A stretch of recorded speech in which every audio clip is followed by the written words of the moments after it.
niyo ba na ang pagtunog ng mga ito, sa totoo lang ay ang masasayang pagkanta ng mga munting nilalang na naninirahan sa loob ng bawat kampana? Ngayon sa isang kaharian, may dalawang malalaking tore. Bawat isa ay may malaking kampana. Isa sa mga ito ay pinatutunog kapag may pinanganak na prinsipe. At ang isa naman ay para sa prinsesa. Ngayon, uumpisahan na natin ang kwento. 200 taon na at wala pa ring prinsesa ang ipinanganak sa kaharian. Ang mga bell people sa bell na ito ay talagang pagod na sa paghihintay na mapatunog ang bell nila. Kaya isang araw, sila ay nagpulong. Alam niyo bang 200 taon na? 200 taon na rin mula noong huling tumunog ang bell natin. Hindi ito maganda. 10 taon na ako, pero hindi ko man lang alam ang pakiramdam ng patunugin.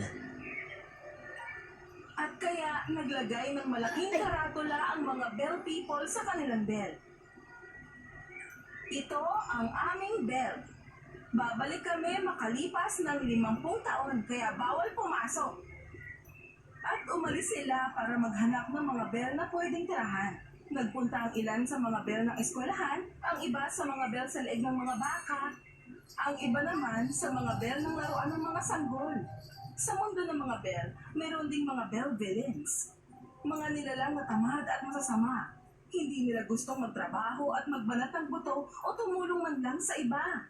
Kaya nang makita ng mga tamad na bell villains ang isang malaking bell na walang laman, agad nila itong inukupahan.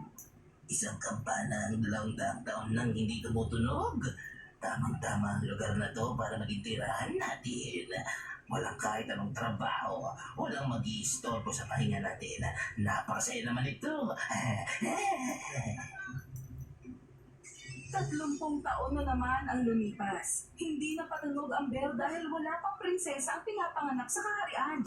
At ang kaharian ay pinamumunuan lamang ng mga prinsipe na pinanganak hanggang sa ngayon. Ang mga bell villains ay namumuhay sa katamaran at talagang hindi na nagtatrabaho. Tapos, isang napakagandang araw, matapos ang 230 taon, sa wakas, isang prinsesa ang ipinanganak sa kaharian. Oh, lahat ay natuwa at nagdiwang sa kapanganakan ni Prinsesa Belinda.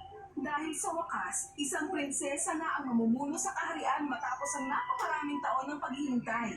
Ang mga tagapagpatunog ng kampana ay nagmadali upang patunugin ang mga bell ng ilang daang ulit dahil sa tuwa.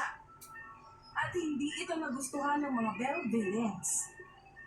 Sino ang nang-istorbo sa tunog namin? Nagkaroon kami